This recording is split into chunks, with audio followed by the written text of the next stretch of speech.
राम राम मित्रांनो, मी वैभव सोनटक्के. आपल्या बऱ्याच दिवसापासून आपल्याला फोन येत होते की भाऊ आणि आपल्या व्हिडिओला कमेंट येत होती की आपल्या नवीन शेडचं काम कुठवर आले. तर चला मित्रांनो, आज तुम्हाला आपलं नवं फार्म दाखवतो आणि काम कुठवर आले ते.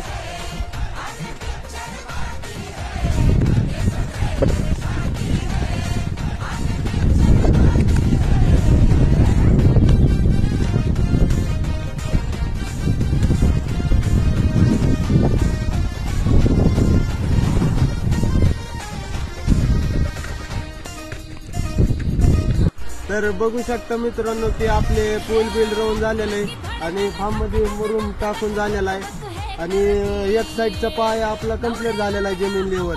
तर आणि ह्या साईडचं आपण पायाचं काम राहिलेलं आहे, कारण का की आपलं क्षेत्र भरपूर असल्यामुळे पेरण्याला उशीर लागतो. त्याच्यामुळं पेरणी वगैरे झाली का आता आपण हे लवकर आपण शेडचं काम चालू करणार आहे. तर आपला शेड 170 बाय 32चं शेड आहे, 170 फूट लांबी आणि 32 फूट रुंदी. तर बघा आपलं शेड.